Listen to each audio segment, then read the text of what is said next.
You're listening to the 40 Fit Radio podcast, dedicated to the 40-plus community. Join us as we discuss the truth about fitness and health using science, reason, and the experiences of our host and content experts. Welcome to the 40 Fit Nation.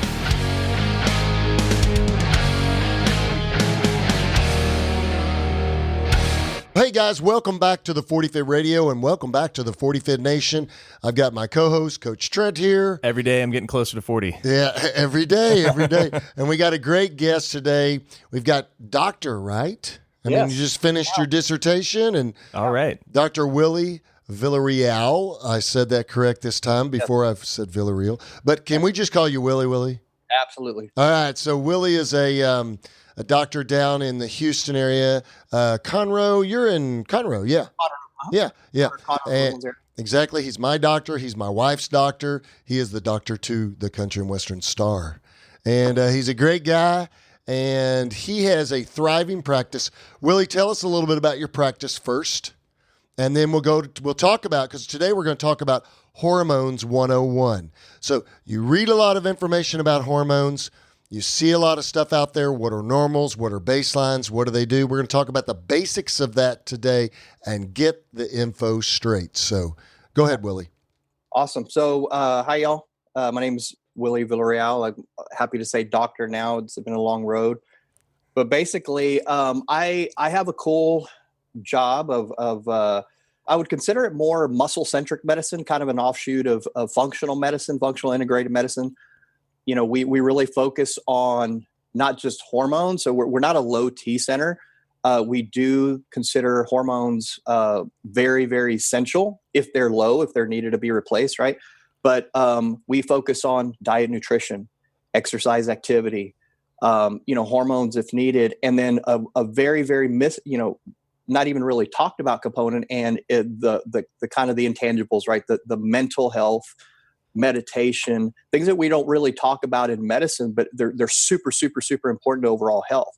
So on one side of my clinic, I have a cool like sports recovery component where we do, modalities like whole body cryotherapy, Normatec, IV drip rooms, things like that. Just, so everybody talks about training. And, I consider training kind of digging a hole, right? And recovery is filling the hole back in. But if everybody digs and nobody fills back in, right? Right. So we end up with tendonitis and injuries and things like that. And the more important component is recovery. So I get to buy a lot of these toys, right? And then try them out on myself, being an athlete. Guinea pig it, right? Yeah. So, and try them on myself and then use them for patients. We also have PEMF, like pulse electromagnetic field tables from Pulse, and, a few other modalities, right? Now on the other side, we have a, blood lab. We have a phlebotomist here. We do all our labs here, not just the typical labs, but a lot of comprehensive wellness labs. I also do things like organic acid testing for like gut health. Gut health is super, super, super important. And I believe a really important component in overall health. So there's any number of things. When patients come in, we try to get a kind of a starting lab, right? Mm-hmm. But then, I tell patients, trying to figure out what's going on with you from these labs is like, trying to look under the crack of that door and trying to figure out what's going on in the whole building. Sure. It's just starting to put the pieces together, and, we're starting to put the puzzle together. We can kind of see a picture, but we still need this piece here. So hormones are one of those pieces. Sure. So Willie's quite the athlete himself. So you were a CrossFit athlete, a regionally ranked athlete. I coached you for a while.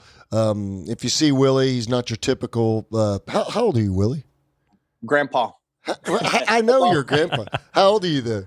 Almost 50. Almost 50.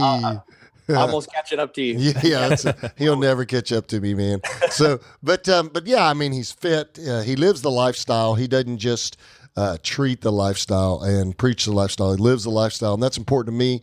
working with a physician, working with someone who's going to help me and help my wife and help our family. And so tell us, okay, so today we're going to talk about Hormones 101. Yeah. So first of all, let's start with the basics, because I think we assume, because we're in the industry that we are in and we have the background that we are, we assume that everybody understands what hormones are, what they do. But let's talk about hormone basics. What are hormones? So the easiest way I can explain it is basically hormones are chemicals, right? They're messengers in the body. Okay. They, transport a lot of important information to various glands, organs in the body. Specifically hormones, govern our thyroid, our adrenals, our pituitary, as well as the ovaries, right? The testicles, pancreas. I mean, there's hormones all over the body. In fact, hormones control much more than, people realize. When our hormones are out of balance, maybe we feel it. So hormones are a very, very important part, and we need to start when they're low, right? We need to start replacing them. The problem is, our lifestyle today is very, very toxic, and it's leading to lower levels of testosterone. Specifically, and I know we're going to talk, this is Testosterone 101, so really want to focus on that. But there's ample and documented evidence now, a lot of peer-reviewed studies, that show that testosterone has been dramatically decreasing over the last 20 years. Everything I'll talk about and I'll mention, and if you want, I'll send them to you. I mean, they're all peer-reviewed studies. I'm very big about evidence-based, practice, and especially that was really drilled in, the last 2 years over, doctoral research, and it was very eye-opening, because people say, "Oh, just do a research study." Yeah, man. If you've never have gone through an IRB or anything like that, it's really hard. It's not easy. It's killer. Right, well, it's kind of interesting, because I always think of a hormone as a substance that acts on a target organ or a target system. It's used up and needed to act on a particular system in your body or a particular target organ. A lot of people don't understand that it drives your metabolic rate, it drives your lean mass, it drives your joint health, it drives your skin health. It's just but I mean, it's people don't realize it. I always say that the endocrine system, the genetics, turning on the right genes and maximizing your gene expression, and turning down the less dominant genes, the genes that are not good for you, and improving your endocrine health is probably the fountain of youth. I mean, it's the thing that keeps us youthful over time. And I think that, you hit the nail on the head. A lot of people don't understand that our lifestyles are driving this. I wrote a paper in my doctorate work on are we becoming less male as a society? And it was basically the fact that testosterone rates are declining over time. And we're not just talking about males here, too. We're talking about females, too. So we're talking about... to think that's only happening in males is ridiculous. I mean, we're exposed to the same food, so it's females, too. Right. That itself is a whole other podcast, because like women are hormonal beasts. So it's, guys are easy as far as testosterone and a few things. Right. Women, we got to kind of tweak them this way and then tweak them back that way, so. Yeah. So let's, I think most of us are familiar with testosterone and estrogen as being the primary sort of male and female hormones. And now I know that men and women have levels of both.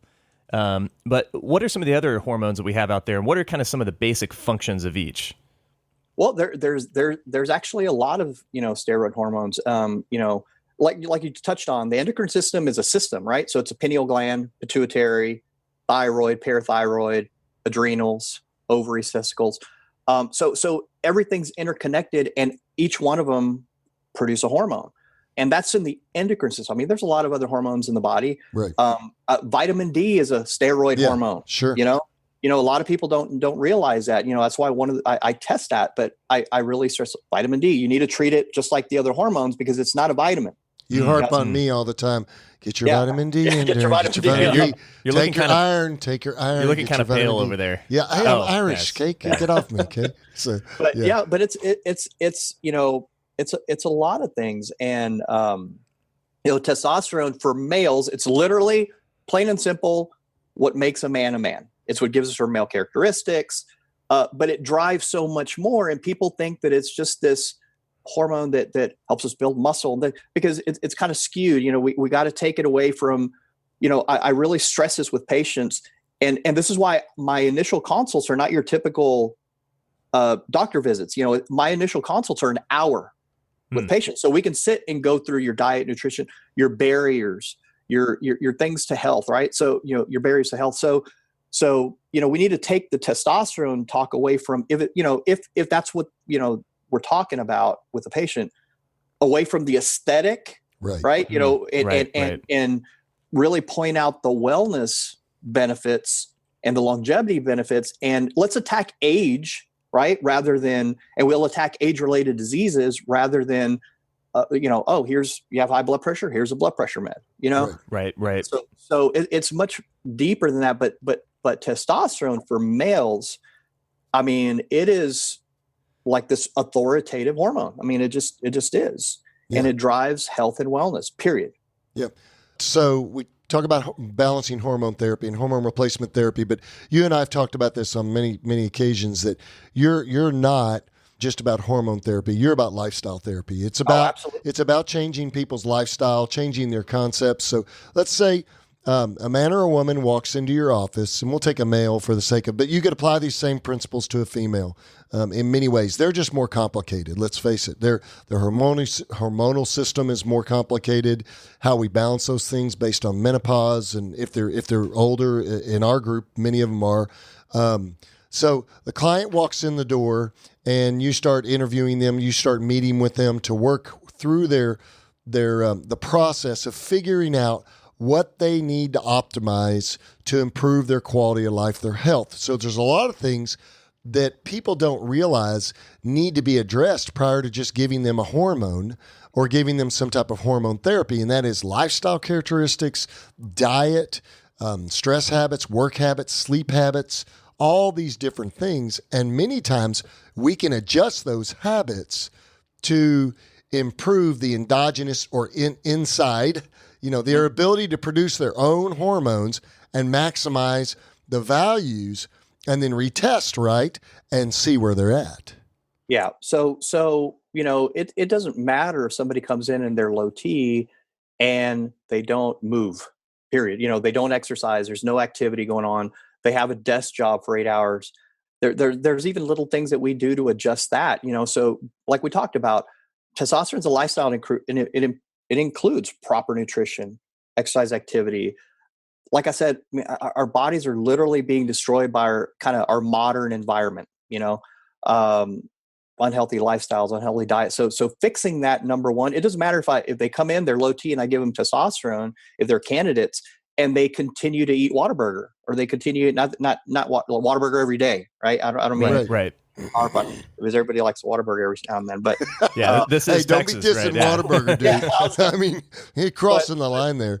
Yeah, but if they're, in other words, if they get testosterone and they think, oh, that's going to change my life, and they don't change, they don't stop eating fast food every day, or stop, or start at least moving. They have this all or nothing attitude, right? Where we go, well, I can't go to the gym. I walk. I need you to do something. So we have programs that we give them, and we have a diet plan that we give them, at least to start, who to avoid. We can hook them up with certain trainers locally, dietitians, things like that. So you have to address that. But when they come in, they've already filled out an extensive, in fact, we get, jokes about it all the time. Our intake form is very, very extensive. So I already know a lot about your health. Sure. When you come in, because a lot of those are keys to understanding. Sleep is it's an epidemic, or lack of sleep. Sure. That itself will drive, insulin resistance. 4 days of bad sleep will increase your, insulin resistance. So things like that. I mean, people think it's just food. It's just, there's a lot to it. Sure. And like I said, we're not just a low T center, but we do specialize in hormones if needed. Right. Okay. So the guy comes in, or the lady comes in, and you know that they're let's say they're spot on with their diet. They've got a lower sugar diet. They've gotten rid of the processed sugars in their diet. They've got good quality fats in their diets. They eat lots of good, clean meat, appropriate wild fish, fatty fish, and clean meats and grass-fed meats and all these things. They've got good, adequate sleep, 7 to 8 hours an evening. They're doing some type of rest and relaxation, whether it be meditation or prayer or whatever they're using for rest and relaxation. And they also seem to kind of have a well-balanced lifestyle altogether, okay? But let's talk about what are low hormone levels, because there's a lot of literature out there, and it's the measurements matter, whether it's a nanogram per deciliter. There's so many different measurements. There's free, there's total. Let's go through the basics of when your doctor does your blood work and you get your blood work back. What are normals? What are lows? What are highs? And how would you treat that? So there are, if only all of them came in like that. It's a process, right? But let's just say we do have a patient, and we have some people that they're training and they're doing this. I'm working out 6 days a week and I'm eating clean and nothing's changing, right? One of the first things we do look at is obviously blood work. The problem that you run into is that if you look at nationally, the majority of people that are doing hormone therapy are your primary cares, right? And unfortunately, I'm not trying to throw any primary cares in. There's a lot of great primary cares, and they're doing best with the limited amount of, information, right? And studies that are out there. But the first red flag should be, we do labs, and I'll kind of go over the labs that we look at specifically. But number one, you got to be really careful when they tell you for your age, right? For your age should be a big red flag, right? Right. The for your age part should be a red flag to anybody who isn't looking forward to kind of the typical course of aging in our culture, right? So, I want my hormones to be within the normal ranges of someone the age I want to feel, not the age on the calendar. And that's one of the big problems, Yeah, I like that. Within I like that. Normal range of someone who's beyond his or her kind of reproductive years means you're dying. So if they come in and the normal range, let's just say of testosterone, and we'll touch more on it right now, is, depending on what lab you look at, is 3 to 800, 3 to 890, right? So if somebody comes in and they're 30 years old and they're 305, you're quote unquote normal by endocrine society standards and other things. But compared to what, 70-year-old, Yeah. Right, So, right. Again, it may not be particularly comfortable to hear, but if you've got those levels of 300 and you're 30 years old, that's more typical of somebody we see older. So, to me, you can either accept your fate, start kind of sliding downhill at age 40, or you can start, you can try to keep your hormones at the level of someone at his or her peak, when we're in our 20s. Right. So, to me, we mainly test. We always get a complete blood count, right? We got to monitor, make sure there's not any anemias, any infections. Look at white blood cells, mainly hemoglobin hematocrit, red blood cells, right? We look at a complete metabolic panel. So look at liver health, kidney health, electrolytes, proteins, testosterone specifically. We look at total and free. This is where the big controversy, and we look at SHBG, which sex hormone binding globulin. Right. A huge factor. It is a huge, and very few people know about it. They look at testosterone, and I'll give you a perfect example. I've had any number, I'd say close to 10 guys come in here, and they've seen 2 or 3 other doctors in their primary cares, and they said, man, you're normal. One of them came in and he had a 1,300 testosterone, total testosterone.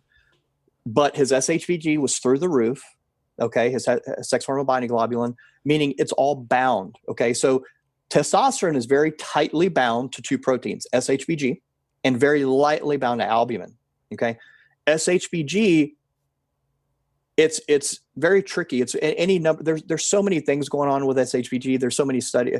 It's very, very, very hard. We still don't know what raises it, specifically what raises it, what lowers it. We just know that when it's high, it binds testosterone and makes it very, very free testosterone unavailable.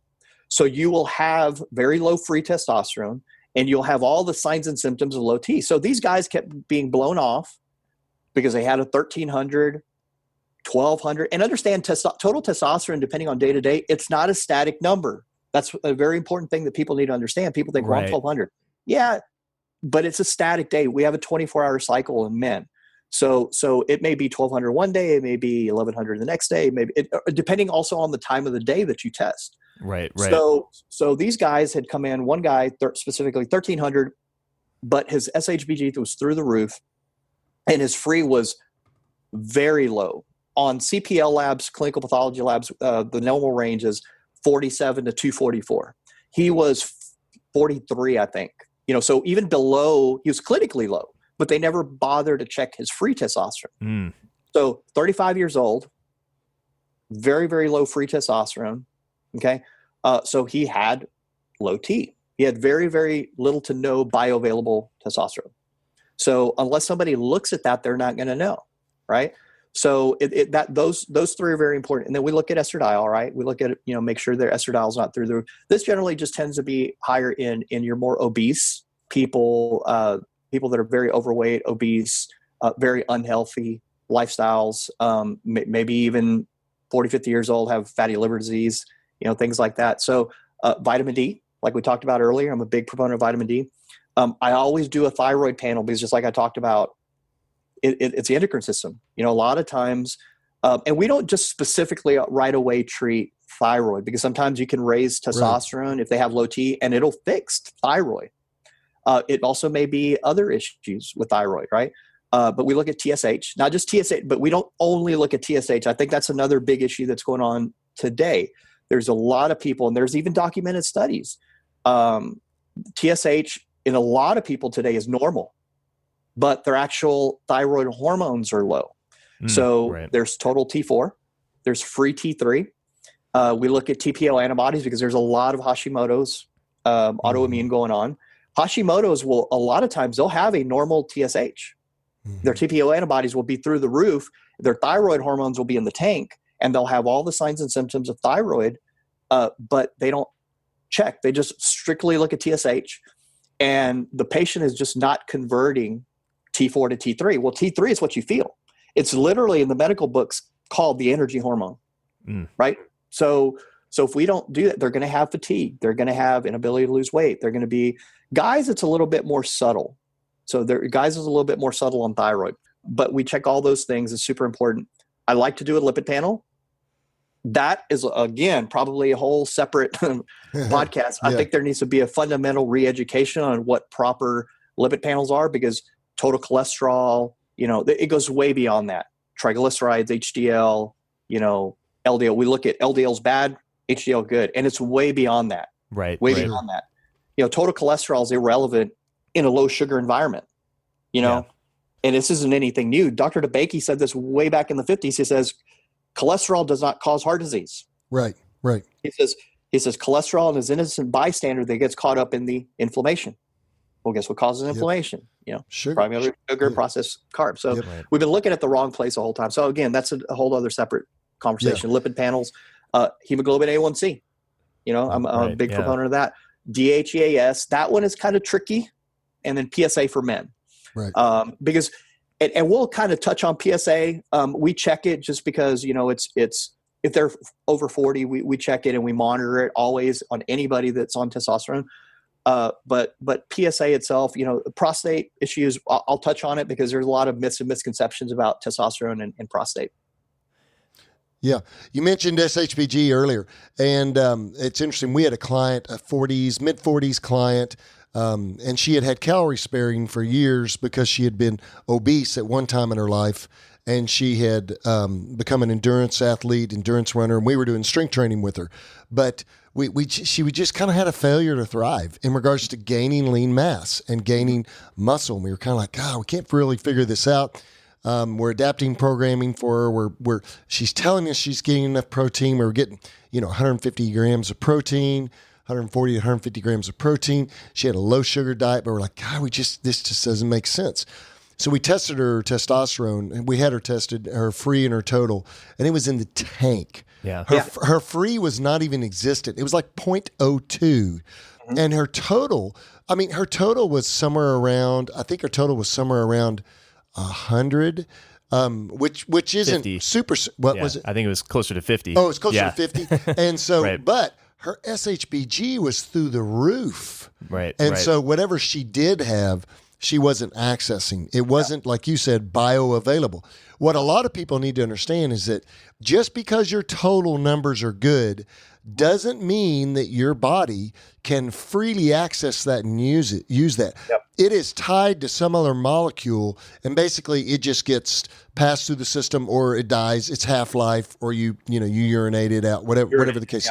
Yeah. And so a lot of people don't understand that. And so it's more complex than just saying, your total testosterone's 800, you're a 45-year-old male, you're rocking and rolling, dude. Yeah. No, the free. And he's like, I feel like crap. Yeah, Right. The free could be 10, And they tell them that the problem is that in some forms of medicine. So again, one of the reasons I decided to be a cash-based clinic is that I can spend an hour with the patient. Right. I'm an insurance-based clinic where I have 15 minutes to spend with you, 20 minutes to spend with you, and gotta get next patient in. And so when you don't have that time, I think the national average is like 17.2 minutes. That you spend with a patient. Yeah. And the average talk time is like 5.5 minutes. So in 5.5 minutes, insurance-based clinic, I'm supposed to diagnose you, basically throw a med at you, decide, give it a name and give it a drug. And nobody gets better. Now, acutely, if you have an acute issue, okay. But the problem is the majority of people now, they have chronic issues. Absolutely. It's not an acute issue anymore.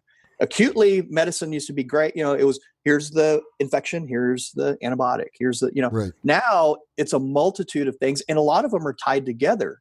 So, patient comes in, it's like, I have depression, I have this, I have high cholesterol, I have all these things. Oh, here's a statin, here's an antidepressant, here's a high blood pressure here, and they leave with 5 meds. Right. And a lot of that could be stemming from the same problem. Right. Sure. So hormones to me is the foundation of the house.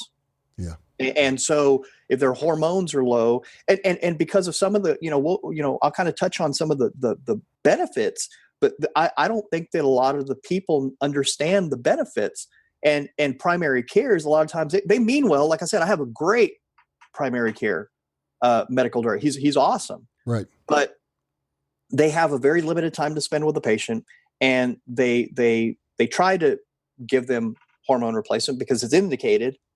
But then some of them are like, I get any number of treatments. Like one guy came in and he's getting one shot of injection once a month. Well, that's terrible. Right. One shot every 14 days, one shot every 10 days. That's not conducive to maintaining appropriate hormone levels. Yeah. Right. Yeah. It's just not right. So let's go from here then. Before we go any deeper, let's start with this. All right. Normal levels for males and females, just take an average between the labs of testosterone levels. What are our normal totals and what are our normal frees for males and females? Now, it's a range, so let's just talk about the range. But I like what you said. If you are 30 years old, or if you're 40 years old and you go have your testosterone checked and you have a pretty good lifestyle. Let's say, no one's perfect, but you got a pretty good lifestyle. You're training, you're lifting, you're doing resistance exercise, which, by the way, guys, nothing influences hormone levels better than stress, the right kind of stress. And resistance exercise and then proper diet is the key. Proper nutrition is the key. Those two are the pillars of proper hormone health. Devoid of some pathology or other disease that's attacking your hormone producing mechanism. But so let's say, what are the ranges for total? We know that total is the total that you have. Free is what you can actually use. Yep. So what are the ranges for males and females for testosterone? Ranges generally depending on, again, what lab you do. Right. Because recently one of the labs lowered it to 250, which is ridiculous.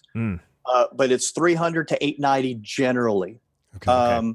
Now, the problem with that is what happens when you have a guy that's 400 or 500 and he's got symptoms? Because we can't just totally discount the symptoms. And so it's not just the number, it's symptoms. So total, it's 300 to 890. Our ideal range, for lots of reasons, we'll kind of discuss that, we believe is anywhere above 650, like 650, 1100. So ideally 900 to 1100. Sure. Okay. Sure. Now, the reason is we have a graph and understand that the data's there if PCP, certain people tend to look at it. These are studies in the Journal of Clinical Endocrinology, so it's not kind of out there in Russia. It's one of these studies shows where, basically it has breakoffs. My big thing, like I told you, a lot of my background is metabolic compromise, like type 2 diabetes. One of the interesting things is that below 450 of testosterone, you're at a much higher risk to develop insulin resistance type 2 diabetes. 450. Mm-hmm. Okay. So there's a breakdown, and we kind of go through it with patients. And the reason we show 900 is basically Alzheimer's. There's a lot of research going on with Alzheimer's and testosterone right now. It isn't until you really, in that study, cross 900 threshold that you're protected against Alzheimer's.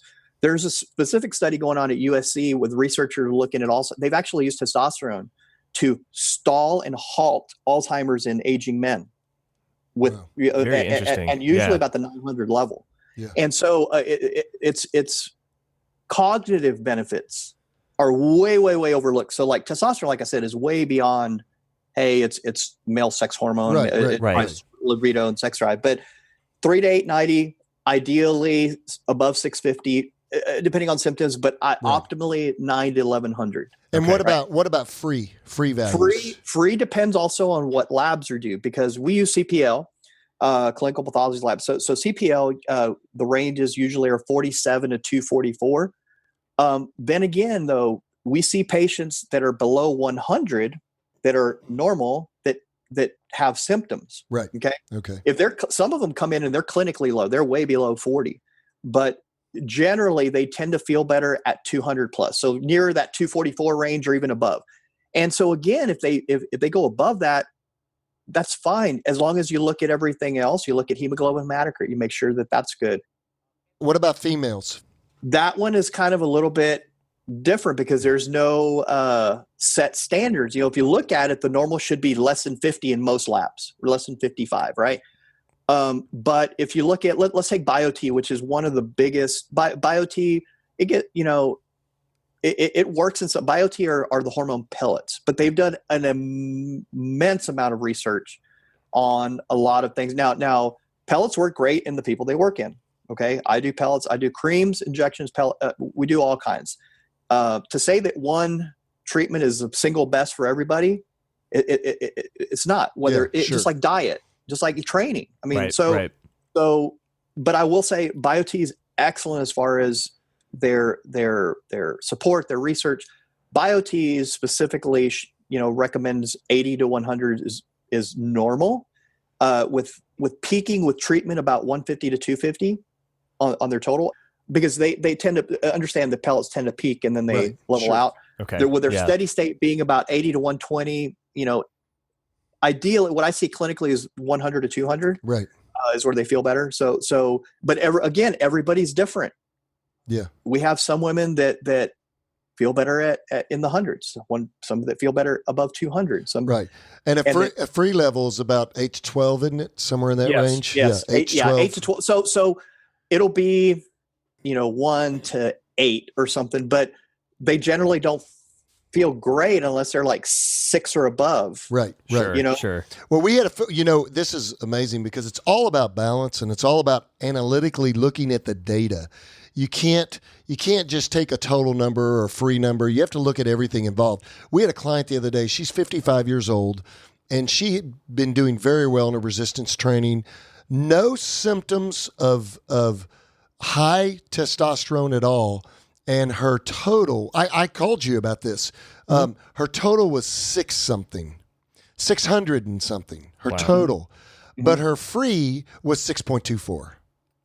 And she had no symptoms. She had no hair growth, no problems, no acne, no symptoms, no aggression, no nothing. She's also, postmenopausal. So she's had a hysterectomy, so that took care of that. But she had no symptoms whatsoever. So her doctor was shocked, and her doctor said, I'm going to take you off of all hormones for a week, and I want to retest this.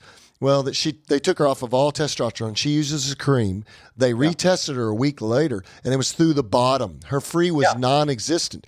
And so she looked at her doctor, and her doctor said, her doctor made the right choice here. And you and I talked about this. Her doctor said, you know what? Your total is really high, but your free is well within where we want it to be. Yeah. So let's get you back on the cream. Yeah. And again, like the total, I've seen so many things happen. I've seen them put cream close to where they drew blood. Exactly. And that happened to her one time.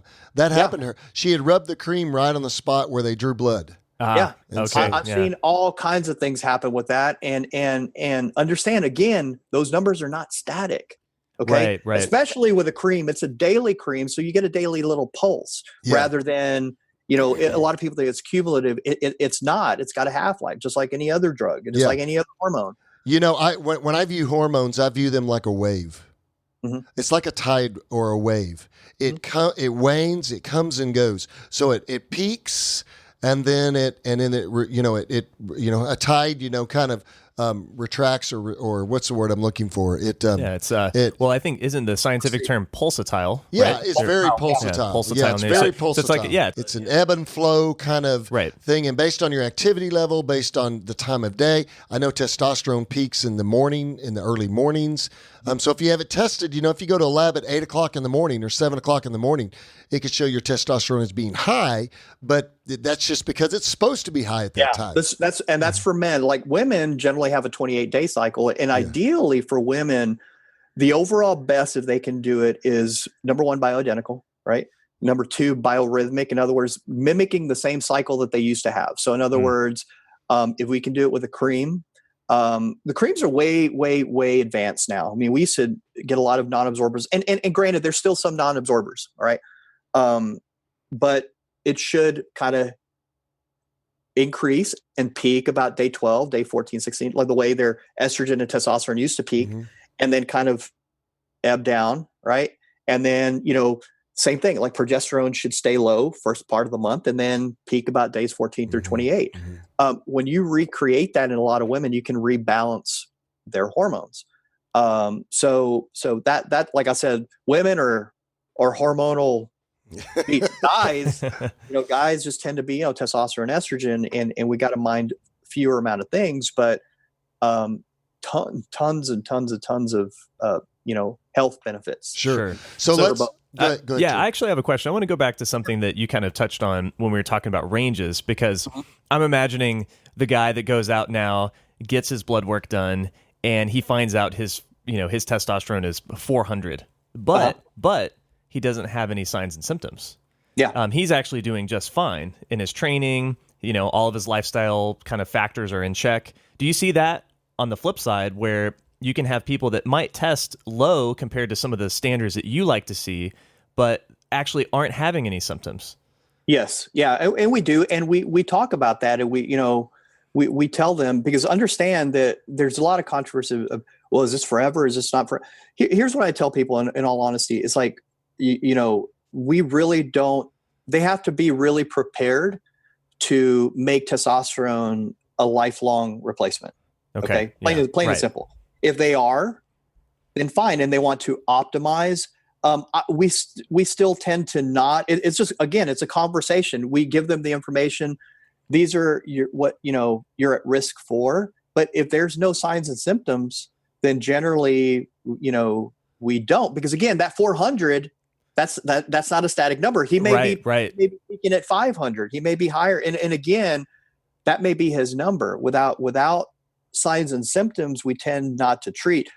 I will still give him the talk on the health benefits, health risks, things like that of being low, and understand that as you age, you're gonna have a natural decrease, 1 to 3 to 5% a year, right? Right. Depending on lifestyle, depending on environmental exposure, any number of things. But without symptoms, no. I mean, a lot of people kind of also discount endocrine disrupting compounds, right? So parabens, phthalates, things like that, we put our hair, skin, nails, they kind of blow that off and, it's just a ploy to make you pay more money. No, it isn't. They're really, really disrupt endocrine, signaling. So look at it all that. Now, without signs and symptoms, man, it's really hard. The guy comes in, but that's usually not the case. Sure. Usually the case is they're coming in to see you because very rarely are they coming in to see me because they feel amazing and they feel good. Right. It's something's going on. I don't know what it is. I'm not sleeping well. I don't feel well. I just can't put my finger on it. Usually it's symptoms, but yeah, I mean, in the rare case that somebody will come in with no symptoms, and yeah, I mean, you generally don't want to treat something that isn't there. You know? Right. Sure. So yeah, that's the kind of the flip side of this equation is that, don't get too concerned about this stuff if it's not an issue yet. Right. Yeah. Exactly. Exactly. Yeah. And that makes sense. So like, I don't really worry about getting my blood work done right now because things are going fine. Right. But if I started to exhibit signs and symptoms and I'm like, something's not adding up here, then that might be the time to come find you and do a consultation. Yeah. Sometimes we find with our client base that is going through strength training. We're doing resistance training with them, and I call it a failure to thrive, but it's, they're thriving obviously, but they're not thriving in the manner that we would expect them to based on the literature and based on our experience. Right. But they have a hard time gaining lean mass. They have a hard time recovering from bout to bout, session to session. And we know that they're dialed in on their diet. We know that we're training them correctly. And we also know that their lifestyle habits are within a reasonable range. And yet they're still not gaining lean mass or muscle mass like we would like them to. And so at that point, we have a conversation with them. Hey, have you had your hormones checked? We don't address that on the front end because it's not an issue until it becomes an issue. Until it becomes an issue. Right. Now, again, like take it away from the aesthetic and like me, I've become more about performance. I want you to look good and aesthetically pleasing, like secondary to your health, right? Because I see a lot of guys come in here that look great, but their labs are in the tank. But the thing is, again, my goal for patients to build muscle and maintain muscle is not to look good and great and be on stage. My goal for patients is so you don't fall down the stairs when you're 80. Yeah. Right. Yeah. Right. So you maintain muscle mass. One of the biggest problems in the U.S. that we're not even talking about is sarcopenia. Absolutely. Okay? Yeah. It's a huge I would deal. argue that we don't have an over fat problem. We have an under muscle problem. And that's why I like that y'all train, y'all look at everything because it maintaining muscle is more, again, about aesthetics. We need to switch that conversation. It's function. It's pure function. Right. And testosterone is one of the main things that as we age, we get more anabolic resistant, period.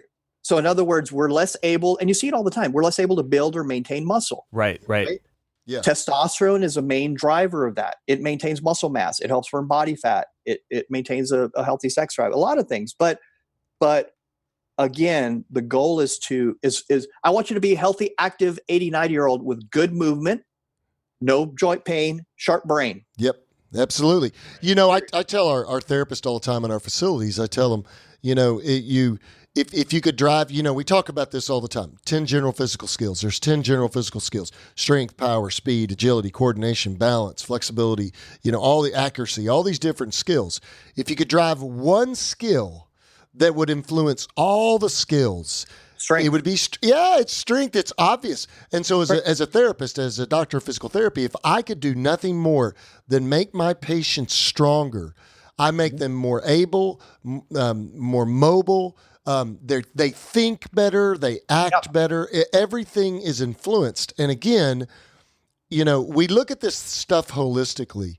We look at everything in the patient picture or in the client picture holistically. And that's what I love about your practice too. So we've talked about some of the normal ranges. We talked about what testosterone is. Now let's talk about the not the benefits, but the drawbacks or the side effects and the problems first. Let's deal with some of those things. And talk about them from a scientific perspective. Yeah, of hormone replacement therapy. Yes, testosterone replacement. Of taking testosterone. Right. Let's talk about what are the indications of needing hormone therapy. What are the general indications? Number one, right labs, like we talked about. Having low levels, but then correlating them to symptoms. Symptoms being any number of things: fatigue. It could be, we do a DEXA scan here. So it could be osteoporosis. I have 40-year-olds with low bone density. Yeah, osteopenia. Okay? Yeah. Osteopenia, osteoporosis. So, low testosterone is linked to osteoporosis in men, not just men, but women too. Right. Fatigue, like you were talking about earlier, inability to maintain or build muscle despite training, eating well, doing all the right things. But they're just they can't build muscle or maintain muscle, right? Sleep. That's a very, very, very important one. Like a lot of the patients when they start, and typical thing is here's some Ambien, here's some Lunesta. Right. And it's like there's so many things like a sleep hygiene. We could go into that's a whole other podcast. But sleep is one that improves. Sex drive. You see that a lot because it's very, very, very. And I say that you see that a lot, but you'll have guys that come in with low T that, hey, their sex drive is fine. And that's because a lot of times libido doesn't get affected till the lower ranges. Okay. Cool. That's good info. So there's a lot of, some guys just come in and say, God, I used to be a real go-getter. I'm tired and now I just want to lay on the couch. Yeah. They all say the couch calls to me. Yeah. Like I call it just a lack of drive, a lack of general drive. Yeah. You just, they all know that something's wrong. Yeah, a lot of times they come in and they go, I don't know what it is. I just don't feel well. I tell patients, we didn't work our whole lives to get to 65 to lay on the couch. Right. Exactly. So, I want patients to get more active as we get older. Okay. Right. So, that's just kind of some of the basics. It could be any number of things. Sure. Okay, so let's talk about what are some of the side effects or the things that are presented in literature. I don't want to talk about the things that are not scientific, so because it just really doesn't matter. So let's talk about the actual problems with or side effects that are associated with TRT, testosterone replacement or hormone replacement therapy in general.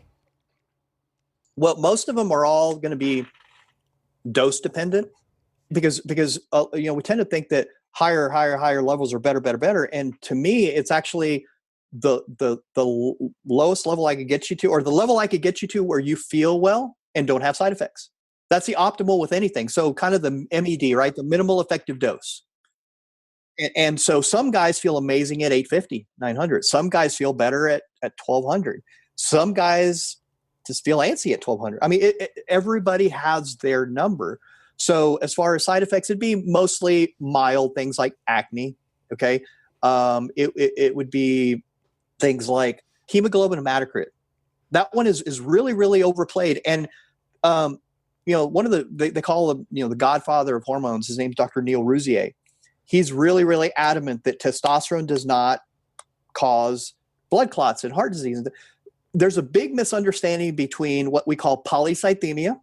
That's a disease. Okay, understand polycythemia. That's elevated red blood cells, hemoglobin, hematocrit, and platelets. Okay, which are the clotting agent in the yes, right. So that's not what happens with testosterone. Testosterone causes erythrocytosis, which is elevated hemoglobin, hematocrit, red blood cells, not platelets. Okay, you do not see their platelets go up. If they do, there's something else going on. If somebody has a genetic predisposition, that's different. But in the general public, there's 400 million people living above sea level that aren't getting regular phlebotomies. Okay. They have the average, person walking around Denver is a 52 and above hematocrit, but it's a compensatory mechanism to carry more oxygen, to carry more. We naturally try to raise this by going, why do you think the Olympic Training Center is in Colorado Springs? Right. You go up there to raise your red blood cells, hemoglobin hematocrit. But here, the dangers are, your blood's thick, go get blood. The problem with that is you do too much, you lower your iron. Right. Yeah. Right. Yeah. So it's kind of a catch-22. Now, again, if somebody's having signs and symptoms, chronic headaches, things like that, look at everything. But now I will never discourage anyone from doing donations because, believe it or not, it's a very healthy practice. Okay. But do you have to do it? Not generally in the majority of testosterone replacement patients, but that's seen as a side effect. It's not really a side effect. Okay. And that's what you're referring to is giving double reds, right? Where you go in giving and, doubles. Yeah. Try not to do, you do whole blood.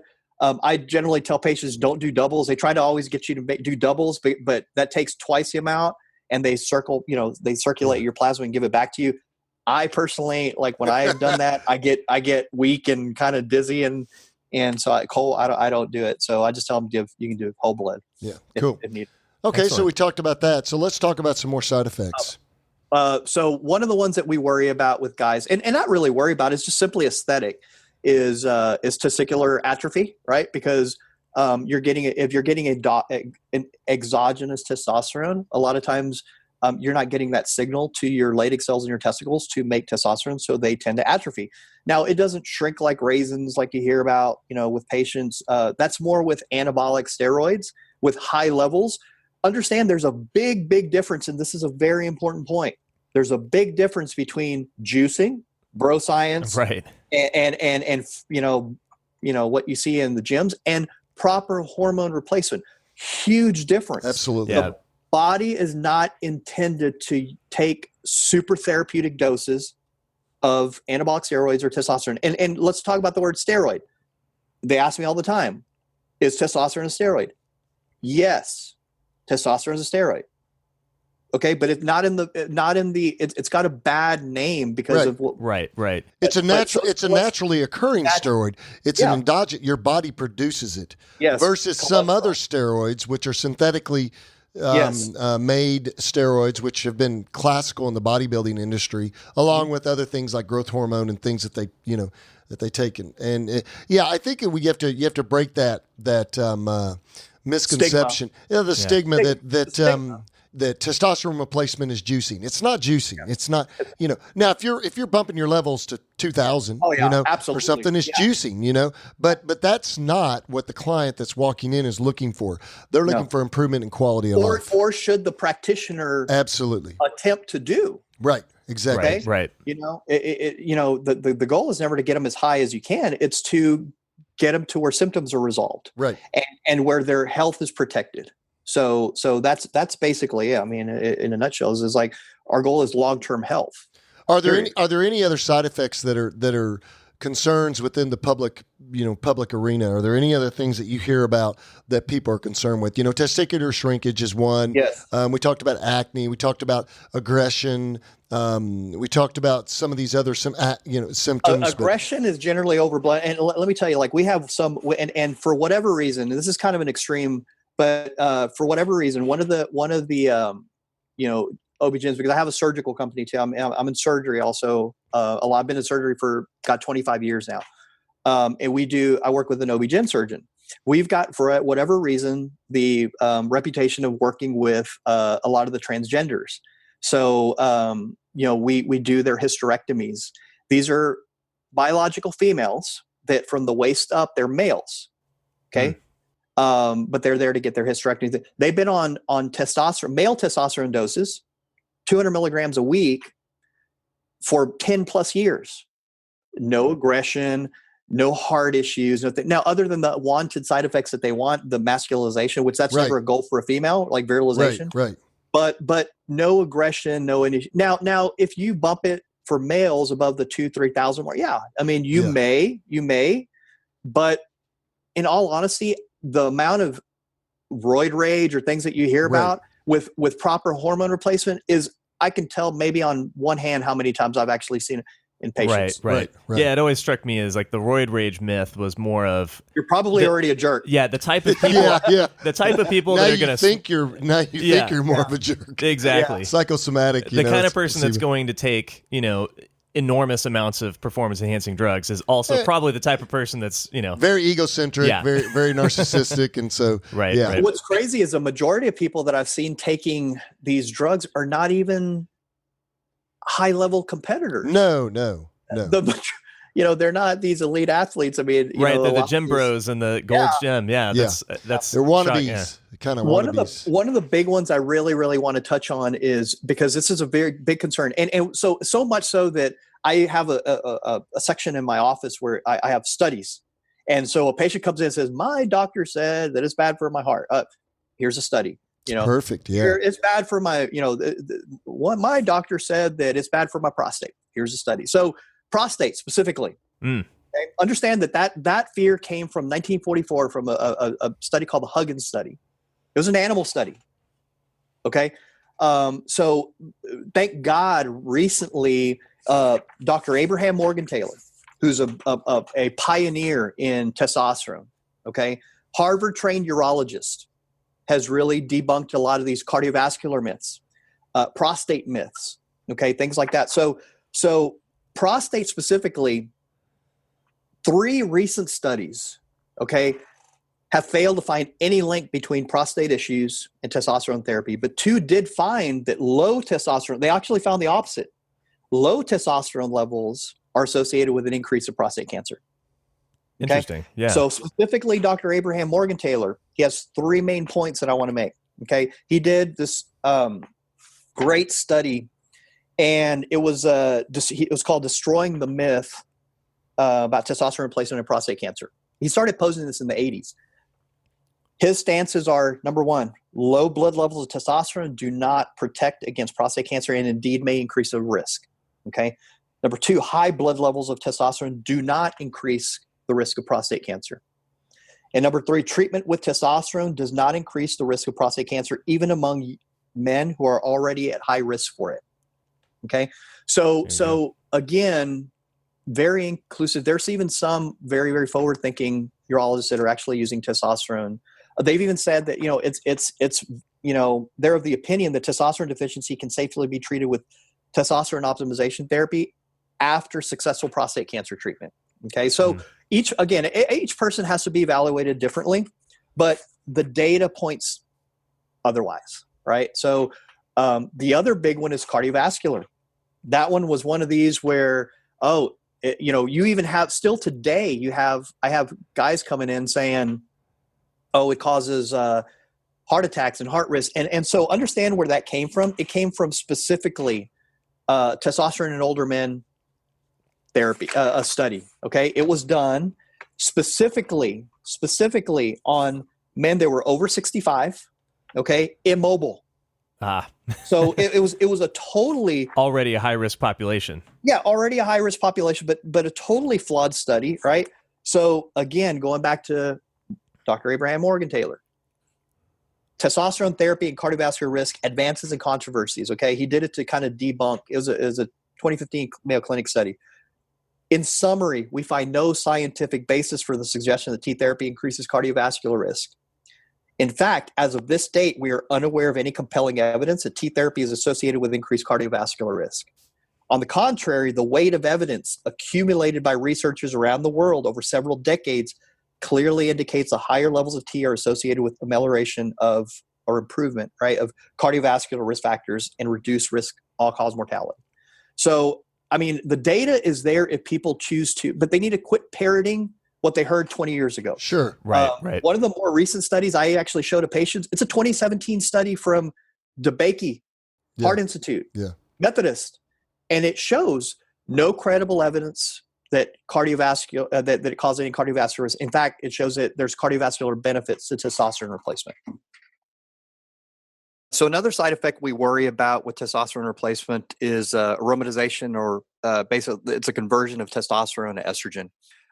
It's honestly not that big a problem in the majority of people. When we tend to see it is generally, or worry about it, is in an overweight or obese patient with a lot of body fat. They tend to, potentially aromatize it a little bit more. So we, kind of watch them a little bit closer. But also in a lot of patients that have had previously been sensitized. These are your college athletes, your high school athletes that use testosterone or used anabolic steroids a couple of times, and they used it wrong and did the stacking. And sometimes if they have sensitized, nipple tissue, any amount of androgens kind of re-stimulates that. But here's the big controversy, and it's not really a controversy, but the standard consensus now in the hormone therapy circles and people that are doing hormone therapy regularly are no AIs. Okay, we do not use or recommend aromatase inhibitors anymore. We used to even give, an anastrozole, prophylactically. Used to give it at like 1/4 milligram twice a week, or even 1/2 milligram twice a week, for a total maybe a 1 milligram a week.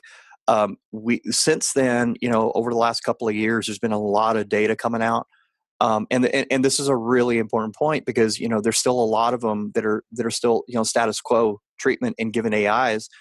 And the AIs are actually being shown to cause bone resorption issues. So, osteopenia, And one of them actually showed, heart attack potential at higher doses for a longer period of time, and through like micro blistering of the like coronary artery. So one doc even went as far as say that they were like walking MIs, waiting to happen. So I just don't like to have somebody on a patient on a medication if they don't need it, and the risks far outweigh the benefits with AIs.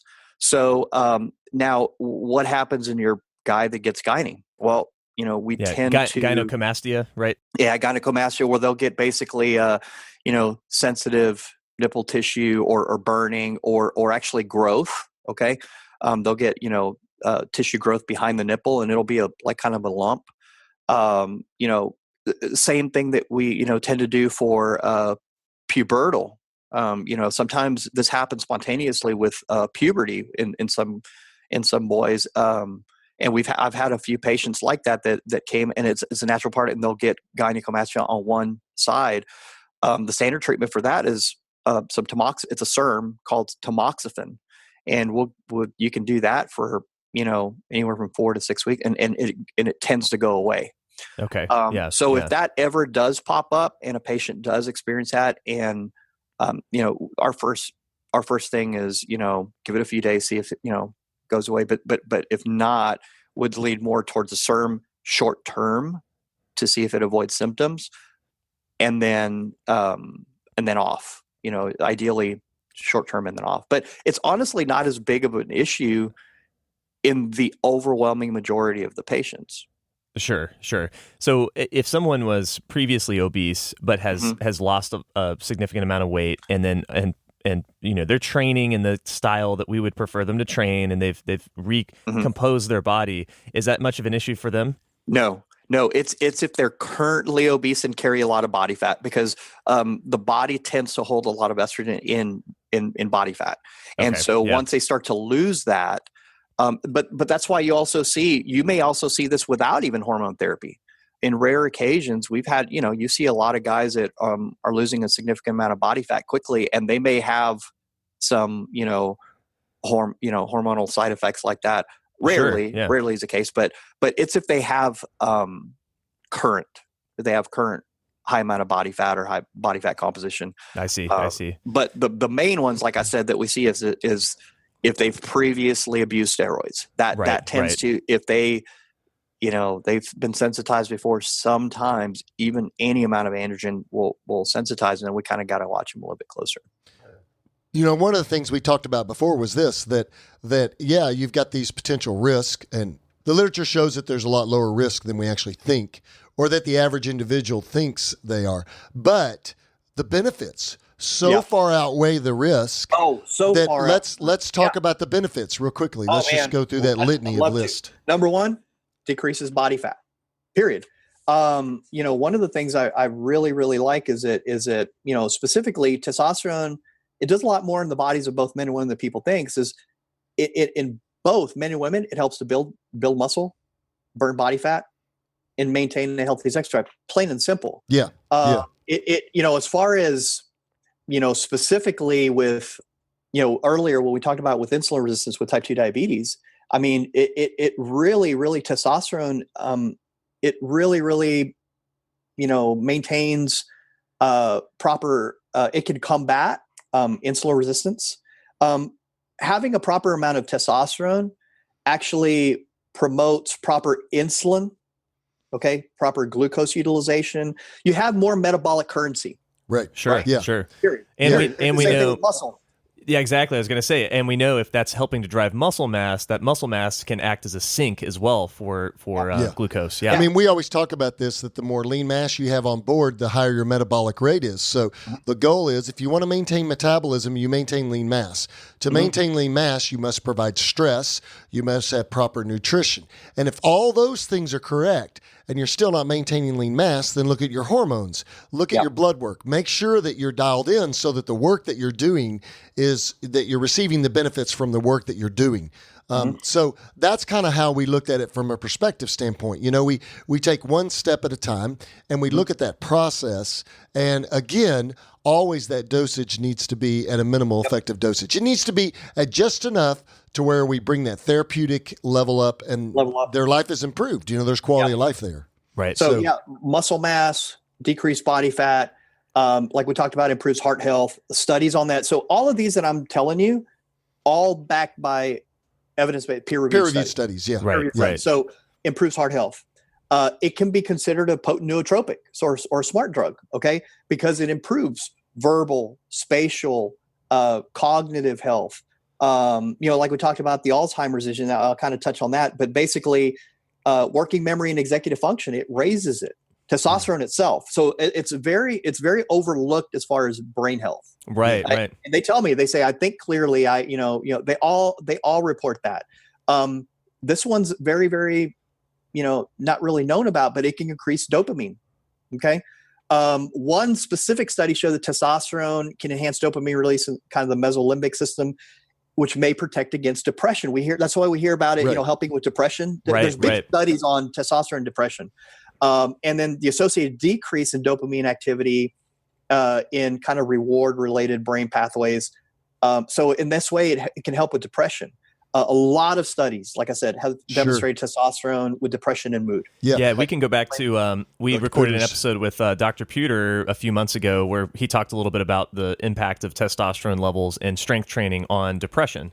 Yeah, and, I did an episode with him last year where he went through a meta study where it was shown that resistance training has an effect size that's significantly greater for mild to moderate depression than SSRIs. SSRIs, yeah. I mean, it was amazing. So that's very interesting. You know, I was treating a group of patients yesterday in one of my clinics that I don't normally treat in this clinic. I'm covering for a therapist that's out on her honeymoon. And so I was there, and the population is a geriatric, older population. But I was amazed at how many clients, and specifically females, specifically males, but there are several females too, are coming in with Parkinson's and Alzheimer's. And many of these patients have lived a sedentary lifestyle for years. And these are people that are in an upwardly mobile, very well-to-do community where they've had opportunity and quality of lifestyle in regards to, diets rich in going out to eat all the time and a lack of exercise and executive lifestyles and travel and everything else. And all those things are great, but what you find is the missing link there in many of those clients is that they have lived a fairly sedentary lifestyle too. Yep. And so you look at these clients and I'm just saying to myself, God, what if we could have gotten these people and done some resistance training and hormone replacement therapy if needed and balance some of those things out. And it makes me wonder if we're seeing in higher levels, and I haven't looked at the research, I'd love to do this, but the higher levels of Parkinson's and Alzheimer's in our older population. They're there, specifically talk about Alzheimer's. Like I said, that's on the increase. You can see that on the increase period. Right. But a lot of studies shown that, men with mild cognitive impairment suffer from low testosterone levels, period. They've made the link. So many of these, advanced senile dementia and Alzheimer's, like I talked about earlier, USC, researchers specifically have demonstrated that increasing the testosterone levels in older men actually stalls Alzheimer's progression. And, this really has led a lot of researchers to kind of hypothesize that maintaining a healthy testosterone levels will actually prevent Alzheimer's. That's kind of one of the things that was one of the conclusions in one of their studies. But, we've kind of touched on earlier too. Another benefit is testosterone prevents osteoporosis and frailty. Right. We see that with bone mineral density scans with DEXA, which I do for lean body mass also. But a lot of studies in older men have really demonstrated that low testosterone associated with lower skeletal muscle mass, right? Muscle strength, mobility, bone mineral density, and high risk of fractures and all-cause mortality. Yeah. So again, it's not just testosterone is just one thing. Sure. Well, man, we could spend hours talking about this. I know you got to go to surgery in a few minutes, or you've got clinic in a few minutes. But let's talk about this. So now we've talked about what hormones are, what testosterone is, what are some of the normal ranges, the highs and lows, what are some of the pros, and what are some of the cons. Now let's talk about I'm a lady or a guy out there and I'm looking for a good provider. Right. How do I find that? What are some of the things credentialing, or what are some of the things I look for? I can just tell you this. If you're, well, you don't even have to be in Texas anymore because Willie has a venue for this, but, and he's not promoting himself. We didn't ask him to come on here to promote him. We asked him to come on here because we see him as a content expert in this area, period. But your clinic is called Core Sports Recovery, correct? Core Sports Health. You can look at it at coresportshealth.com. Okay. But tell us, how does someone make sure that they're getting in good hands? So my first thing is, I would really try to see if there's somebody that does specializes in a functional integrative type practice, whether they want to call it anti-aging or longevity, or, there's a lot of wellness clinics now popping up. Be careful when you go in if you try to leave with a bag of supplements. Not that that's bad, because we do, over 40, we do need a lot more supplementation than we did when we were 20. Like CoQ10, there's a whole list. But I would look at somebody and interview. Don't feel obligated, right? But if they only spend 15, 20 minutes with you and only go over a few things as kind of quick in and out, I wouldn't really, I would kind of move on and look for somebody else. But more on the functional medicine, anti-aging, longevity, or they're out there. There's some great providers, but make sure that they're doing the right amount of labs, like we talked about, that they're actually sitting and talking with you, and that you actually get a good vibe. You want a good rapport with, and it needs to be a treatment plan that y'all make together, not that it's being dictated to you. The patient always still has the authority. Right. So are you looking for any particular credentialing? Like, isn't there an anti-aging association or providers? If they're with A4M, okay. they're with a whole other one is there's A4M is one of the anti-aging communities. It's hard to tell, like, unless they take an active interest. And you know this by now. I'm always at conferences. I'm a geek about the new and up and coming data and peptides, which is a whole new frontier in medicine that we've been doing. And that's a whole other podcast. But peptides are kind of a new frontier in medicine. There's one called the International Peptide Society, which is the IPS. So looking for primarily, maybe if they're IFOM, like Institute of Functional Medicine, certified. If they're certified in some type of integrative medicine, there's a few integrative medicine. So it'd be really hard, and you may even go to one, and then you may not feel comfortable with it. So right. I would just interview. Sure. Right. Okay. Now I know there's some venues out there where someone can work with physicians on a remote basis. Yes. So tell me a little bit about that. I know you're involved with one organization, and so tell me. Yeah, about there's that. one. I'm the Texas provider for a hormone therapy telehealth called BodMD. It is nationwide. So if somebody is in, say, there's a few states that don't have it, but the majority of states do. Let's just say somebody's in Oklahoma. You want to refer them to that. You would just refer them to the core.bodhd or a specific, section of BodHD, and they would become members, and they would pay a monthly, and they get 24/7, 365 telehealth for just overall health and illnesses, right? But they specifically get labs every 6 months for hormone therapy. They will get a specific telehealth visit every 6 months and close support. And then they will have visits with their hormone therapy doc to be evaluated and then make up a treatment plan. Yeah. So if someone wanted to contact you, they could either go to coresportshealth.com or they could go to in Texas. Well, they don't even have to be in Texas. They can be out of state. Okay. They can go to core.bodhd.com. Okay, cool. Fantastic. Cool. So they can, they could potentially pick you as a provider, or you could link them to another good provider in their area. Yeah, in Texas, they would probably get me. If they're in another state, they will be handled by a provider in their state. Okay, cool. Specifically in their state. Yeah. Cool. So, Well, man, I think we could talk for hours about all that. Yeah. Like you said, I mean, we are going to have you back on the podcast because we're going to talk a little bit about nutrition, and specifically, we're going to talk about the keto diet model. Because I know you have a very holistic view to that. It's not just keto diet. There's a lot of stuff that goes into that. And I know you're a content expert in that area too. So we're going to have you on soon to cover that too, because we have a lot of our clients that ask us, hey, should I go into ketosis? Should I go into the keto diet? Should I do this? Should I do that? And we talked a little bit about that offline. So the answer is always, it depends. That's right. That's a good answer though. With hormone therapy, with diet, nutrition, it depends. Yeah, I always tell people, if you ask someone a question, they say it should always be this. Oh, yeah, they're not. That's not. Yeah. They're that's what we touched on earlier. That be very, very careful when somebody says always or never, because nothing is always or never. Right. Exactly. So, man, I'm done. Are you done? Yeah, I think that's great. Thanks so much for joining us, Willie. Appreciate it. Yeah.